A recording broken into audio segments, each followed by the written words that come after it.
అందరికీ జై భీమ్. నేను Rajesh Mahasena. Welcome to Mahasena media. అయితే నాకు ఇంకొక ఇది జనరల్ న్యూస్ అండి, ఇది పొలిటిక్స్కి సంబంధం లేదు. నాకు బాధ అనిపించే ఒక సంఘటన కూడా కనిపించిందండి ఎన్టీవీలో. అది కూడా ఎన్టీవీలో నిన్న ఒకే టైంకి 2 రోజుల క్రితం ఒకే టైంకి ఒక న్యూస్ వేశారు. ఏంటయ్యా న్యూస్ అంటే సమంత గారి మీద.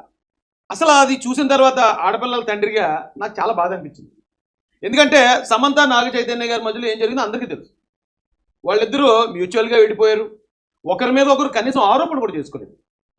ఇక నాగ చైతన్య నన్ను ఇలా చేశాడు, నన్ను మోసం చేశాడు అన్నమాట సమంత గారు అనలేదు. సమంత నన్ను ఇలా మోసం చేసింది, ఇలా ఇది చేశారన్నమాట నాగ చైతన్య గారు కూడా అనలేదు. వాళ్ళు మ్యూచువల్గా విడిపోయారు. ఎవరి మీద ఎవరు ఏం మాట్లాడుకోవట్లేదు. అయితే ఆయన విడిపోయిన తర్వాత ఆయన ఆల్రెడీ పెళ్లి కూడా చేసేసుకున్నాడు నాగ చైతన్య గారు. కానీ ఇప్పుడు ఎన్టీవీకి సమంత గారి క్యారెక్టర్ అసాసన్ చేయాలనే అవసరం ఎందుకు వచ్చింది? ఒక ఆడపిల్ల ఒక సామాన్య కుటుంబం నుంచి ఎదిగింది, ఏ బ్యాక్గ్రౌండ్ లేకుండా ఇవాళ ఒక టాప్ హీరోయిన్ స్థాయికి వచ్చింది. తను చాలా హార్డ్ వర్కర్, మనం అందరం చూసాం. ఎంత హార్డ్ వర్క్ చేస్తుందో, యాక్టింగ్ ఎంత బాగా చేస్తుందో, తను ఉన్న ఫీల్డ్లో తను నిలదొక్కుకోవడానికి ఎన్ని అర్హతలు సాధించాలో అన్ని అర్హతలు కూడా చాలా కష్టపడి సాధించిన అమ్మాయి. మన ఆడపిల్ల కదా. ఇప్పుడు తన మీద దుష్ప్రచారం చేయాల్సిన అవసరం, అది కూడా ఒకే రోజు 2 వీడియోలు. ఏమండి, ఇక్కడ ఒకటండి, ఇదెక్కడ ట్విస్ట్, ఒక్కొక్కటిగా బయటపడుతున్న నిజాలు అనేది ఒకటే. తర్వాత సమంత ఏంటమ్మా ఇది ఏంటంటే ఎందుకు ఈ రెండాటిల్లో మాట్లాడినా మీరు ఒకసారి చూడండి. అంటే ఎన్టీవీ ఎందుకు ఇంత దిగజారిపోతుంది? ఎవరిని మెప్పించడానికి? ఒక ఆడపిల్ల మీద ఒకే సమయంలో ఒకే మ్యాటర్, ఒకే డైలాగులు 2 షోలు చేశారండి. ఒకసారి ఇది ఏమంటాడు చూడండి.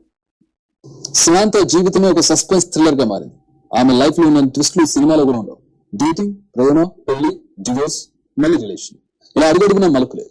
చైతు తర్వాత సోలోగా ఉన్న శామ్ జీవితంలో డైరెక్టర్ ఎంట్రీ ఇచ్చాడు. అసలు దర్శకుడు రాజ్ రావడంతోనే చైతు సమంత విడిపోయారా? విడాకుల తర్వాత అది ఒకవేళ అలాంటిది ఉంటే నాగ చైతన్య గారు చెప్తారు కదా, నీకెందుకురా మధ్యలో ఎంత పులపాటం, విడాకుల దాకా వెళ్ళిపోయిందట, మళ్ళీ ఇంకొకరు ఎవరో రాజు అని వచ్చారట. ఆ రాజు అనే ఆయన రావటం వల్లే వీళ్ళిద్దరు, అంటే సమంత గారు ఆల్రెడీ వీళ్ళిద్దరు మ్యారేజ్ లైఫ్లో ఉండగానే సమంత గారు ఇప్పుడు నాగ చైతన్య గారిని చీట్ చేశారు. వేరే ఆయనతో అఫేర్ పెట్టుకున్నాడు అంటే ఈ పనికి మన ఎదవ. వేరే అన్నం తిన్నారు, గడ్డి తిన్నారు, ఎదవల్లరా. ఎందుకు ఇలాంటి న్యూస్లు ఎందుకురా మీకు? ఒకవేళ నాగ చైతన్య గారు కానీ ఏమన్నా వచ్చి బయట చెప్పాడా, ఇగో నన్ను ఇలా చీట్ చేసిందని చెప్పి ఆయన చెప్పుంటే మీలాంటి ఎదవలు ఇలా గడిచారంటే అర్థం ఉంది. ఇది కేవలం వ్యూస్ కోసమా? వ్యూస్ కోసం మన నలుగురిలో, మన రాష్ట్రంలో బ్రతుకుతున్న ఒక ఆడపిల్లని ఎంత దారుణంగా బజర్కి ఇచ్చేలా అంటే ఇదే మాట. మళ్ళీ చూడండి ఇక్కడ, అదే ఎన్టీవీ ఒక సస్పెన్స్ థ్రిల్లర్ గా మారింది. ఆమె లైఫ్ లో ఉన్న ట్విస్ట్ లు సినిమాలో కూడా ఉండవేమో. డేటింగ్, ప్రేమ, పెళ్లి, డివోర్స్, మళ్ళీ రిలేషన్, ఇలా అడుగడుగునా మలుపులే. చైతు తర్వాత సోలోగా ఉన్న శామ్ జీవితంలోకి డైరెక్టర్ ఎంట్రీ ఇచ్చాడు. అసలు దర్శకుడు రాజ్ రావడంతోనే చైతు సమంత విడిపోయారా? విడాకుల తర్వాత రాజ్ సమంత జీవితంలో ఎంట్రీ ఇచ్చాడా?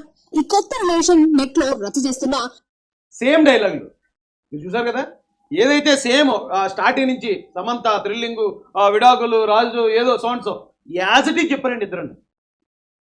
ఇప్పుడు నేను మామూలుగా కూడా మన ఎంటర్టైన్మెంట్ కూడా చూస్తుంటాం కదా, చూసేటప్పుడు చాలా మంది హీరోయిన్స్, ఇవన్నీ నేను చూశాను. ఆలియా భట్ అంటే చాలా గొప్ప ఈ సినీ ఫ్యామిలీ నుంచి వచ్చిన అమ్మాయి, బాలీవుడ్లో చాలా పెద్ద పేరు ప్రఖ్యాతలు కలిగిన అమ్మాయి, హీరోయిన్. ఆవిడని అడిగారు, నీకు నీ ఫేవరెట్ హీరోయిన్ ఎవరంటే నా ఫేవరెట్ హీరోయిన్ సమంత అని చెప్పింది. ఆవిడ ఒకరితే కాదండి, చాలామంది టాప్ హీరోయిన్లు, టాప్ హీరోలు కూడా, ఈవెన్ మహేష్ బాబు గారు కూడా చెప్పినట్టున్నారు, రామ్ చరణ్ గారు కూడా చెప్పినట్టున్నారు నా ఫేవరెట్ సమంత అని. ఇది వీళ్ళిద్దరి మధ్య బ్రేక్ అయిన తర్వాతే నిజంగా సమంత ఆ అమ్మాయి ఒకవేళ నిజంగా అలాంటి ఏదైనా తప్పుడు పని చేసింది అనుకోండి, చేసి వాళ్ళిద్దరు కనుక బ్రేకప్ అయ్యారనుకోండి, ఎంతమంది అమ్మాయిని సినీ ఫీల్డ్లో ఇష్టపడరు. ఎందుకంటే తన క్యారెక్టర్ బాగాలేదు, తన క్యారెక్టర్ వేరేగా ఉంది కాబట్టి తనతో మనం ఎంత దూరంగా ఉంటే అంత మంచిది అనుకుంటారు. ఎప్పుడైతే తన క్లోజ్ అసోసియేట్స్ అదే సినీ ఫీల్డ్లో ఉన్నవాళ్ళు మా ఫేవరెట్ హీరోయిన్ సమంత అని చెప్తున్నారంటే అమ్మాయిలో ఏదో నిజాయితీ ఉంది, అమ్మాయిలో పట్టుదల ఉందని అర్థం, ఏదో సాధించాలనే ఒక మంచి ప్రవర్తన ఉందని అర్థం. లేకపోతే అంతమంది ఇష్టపడరు. అలాగని నేను చైతన్య గారు నేను తప్పుపట్టట్లే. మీకు భార్య భర్తల మధ్య ఏ సమయంలో ఎలాంటి విభేదాలు వస్తే ఎవరికి తెలియదు, ఎవరు తలరాత ఎలా రాసి ఉందో ఎవరికి తెలియదు. అటు నాగార్జున గారు కానీ, లేకపోతే నాగ చైతన్య గారు కానీ, లేకపోతే శోభితా దూలిపాల గారు, వారిని మనం ఏమనలేము.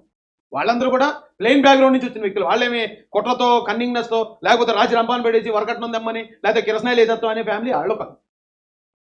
కానీ ఏదో వచ్చింది వాళ్ళకి అదే వాళ్ళు బయటపెట్టలేదు కదా. వాళ్ళు బయటపెట్టినప్పుడు మీకు ఇలాంటి పనికి వాళ్ళకి ఏంటి పని? ఇప్పుడు ఈ అమ్మాయి చెప్పేస్తుంది వచ్చి, ఈ అమ్మాయి వెనకాతల వాళ్ళ ఫ్యామిలీ గురించో లేకపోతే ఈ అమ్మాయి క్యారెక్టర్ గురించో, అమ్మ నీకెవరెవరు ఉన్నారు ఏంటని నాలెట్టుడు ఎవడో మొదలెట్టాడు అనుకో, లఘు దీపం అని పెడితే రోడ్ల మీద పడి. నేను మొదలెట్టాను అనుకోండి, ఆడపిల్ల ఎవరన్నా ఆడపిల్లే. కానీ ఇది తప్పు కదండి. ఒక ఆడపిల్ల మీద కావాలని పని కట్టుకుని తనకి ఏదో తప్పుడు సంబంధాలు ఉన్నాయి కాబట్టి బ్రేక్ అయింది, ముందు నుంచే రాజు అనే ఎవరో డైరెక్టర్ ఉన్నారని అందుకే బ్రేక్ అయిందంటే మొత్తం క్యారెక్టర్ మొత్తం నాశనం చేసినట్టు కదండి. ఇప్పటికే భర్తకు దూరం అయ్యి మ్యారీడ్ లైఫ్ ఏదైతే ఉందో అది ఫెయిల్ అయ్యి ఒక డిప్రెషన్లో ఉంది. ఆ సమయంలో ఎవరికైనా అవకాశం ఉంటే కొంచెం ధైర్యం చెప్పే మాటలు చెప్పాలి. ఎందుకంటే మళ్ళీ వాళ్ళని కలపడానికి కూడా అవకాశం లేదు. చైతన్య గారు ఆల్రెడీ పెళ్ళి అయిపోయింది. సో ఇక ఆవిడకున్న అన్ని దారులు మూసిపోయాయి. పైగా ఏదో హెల్త్ కంప్లైంట్ కూడా ఉంది అమ్మాయికి. అనారోగ్యం కూడా జయించి మళ్ళీ అదే సినీ ఫీల్డ్లో నిలదొక్కోనకి అంత గట్స్తో ప్రయత్నిస్తుంది, అంత ధైర్యంగా ప్రయత్నిస్తుంది. జనరల్గా వెనకాల ముందు ఎవరు లేని వాళ్ళు డిప్రెషన్లోకి వెళ్ళి సూసైడ్ చేసుకుంటారు. కానీ ఇక్కడ సమంత అలా చేయలేదు. అలా చేయకపోగా మళ్ళీ ఎన్నో మోటివేషన్ స్పీచ్లు ఇచ్చింది అమ్మాయి.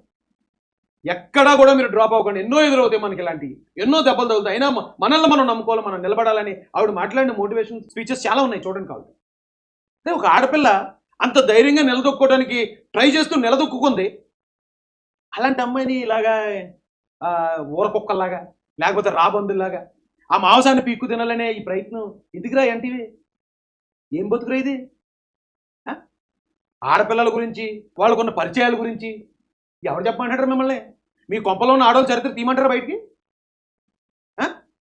తీసి ఇక పలానోడి భార్య పలానోడితో మాట్లాడుతుంది, పలానోడి చేయాలి పలానోడితో మాట్లాడుతుందని నాలుగు ఎత్తాడు. ఎత్తే అప్పుడు ఏమైపోతుంది మీ పరిస్థితి? అంటే ఇక సమంత అంటే వెనకతల అంత అంటే ఇరుచుకుపడే ఫ్యాన్ ఫాలోయింగ్ ఉండదు. ఎన్టీవీకి వచ్చి రాళ్ళు అది ఇసిరేసి బద్దలు కొట్టే పరిస్థితి ఉండదు.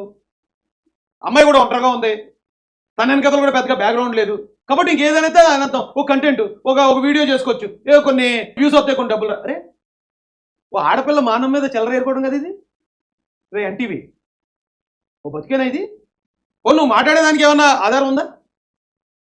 నాగ చైతన్య గారు కానీ, నాగార్జున గారు కానీ, అమలా గారు కానీ, లేకపోతే ఎవరైనా వచ్చి ఇక పలానా ఇలా జరిగింది అని చెప్పి మీ దగ్గర ఇచ్చిన సోర్స్ ఏమైనా ఉందా? ఏమీ లేకుండా ఒక ఆడపిల్ల గురించి చెప్పు తీసుకోవడాలి యాదవనా? ఎక్కడ ఉంటారు నువ్వు? చెప్పు తీసుకోవడాలి యాదవ నీ ఇలాంటివన్నీ. సేమ్ డైలాగులతో రాసి 2 వీడియోలు చేసుకుని ఒక ఆడపిల్ల మానని బజార్ని పెట్టి డబ్బులు అడుక్కున్నారంటే, డబ్బులు దండుకున్నారంటే యాదవలు ఏం బతుకండి ఇది? అవకాశం ఉంటే అందరూ వీడియో చూస్తున్న వాళ్ళు కానీ, వీడియో తర్వాత చూసేవాళ్ళు కానీ, సమంత గారికి మనమేం నైతిక స్థైర్యం ఇవ్వక్కర్లే, మనమేం ధైర్యం చెప్పక్కర్లే, తనే ధైర్యంగా నిలబడింది. తను కృంగదీసే మాటలు మాట్లాడుకుంటూ ఉంటే చాలు. ఎందుకంటే అదే సినీ ఫీల్డ్లో మళ్ళీ చెప్తున్నాను, ఎంతోమంది తనని ఇప్పటికీ అభిమానిస్తున్నారు, ప్రేమిస్తున్నారు. అమ్మాయి తప్పు చేస్తే వాళ్ళందరూ అభిమానించరు, మేము సమంత ఫ్యాన్స్ అనే మాట అంత పెద్ద మాట చెప్పరు. ఎందుకంటే ఒక హీరోయిన్ ఇంకొక హీరోయిన్ ఎప్పుడు పోకూడదు. ఒక హీరోయిన్ దగ్గరికి వెళ్ళి నీకు ఎవరు ఫేవరెట్ అంటే 3 తరాల ముందు చచ్చిపోయిన హీరోయిన్ పేరు చెప్తారు తప్ప ఇప్పుడున్న హీరోయిన్ ఏ హీరోయిన్ ఒప్పుకోరు. అలాంటి పరిస్థితుల్లో కూడా సమంత నా ఫేవరెట్ హీరోయిన్ అని బాలీవుడ్లో ఉన్న హీరోయిన్స్ ఒప్పుకుంటున్నారంటే ఒక రకంగా మనం గర్వపడాలి. దక్షిణ భారతీయులుగా అది వదిలేసి ఏడ్రా ఇది. గతంలో ఎప్పుడో ఈ చీపు వచ్చేయండి పత్రికలు, దాంట్లో పలానా హీరోయిన్ పలానా వాళ్ళతో ఎఫైర్ పెట్టుకుంది, పలానా అడిగి ఊరు పేరు ఉండదు ఎదవలకి, వాళ్ళు అలాగా ఇలాగని అంగాంగాలు వర్ణిస్తూ దరిద్రమైన పత్రికలు వచ్చాయి అప్పట్లో. ఇప్పుడు దానికి ఈ ఎన్టీవీ కూడా ఇప్పుడు చేసిన దానికి ఏంటంటే తేడా ఏంటి? ఏం బతుకురా ఇది? ఇంకా దారుణం తిట్టాలని ఉందిరా బాబు. ఇలాగ ఒక ఆడపిల్లని బజార్లో పెట్టేసి ఆ డబ్బులు పట్టుకెళ్ళి మీ ఇంట్లో కూతుర్లకి మీ భార్యలకి పొడిచీరలు కొంటున్నారా? పొడిచీరలు కొంటున్నారా? నగలు కొంటున్నారా? చెత్త ఎదవల్ల.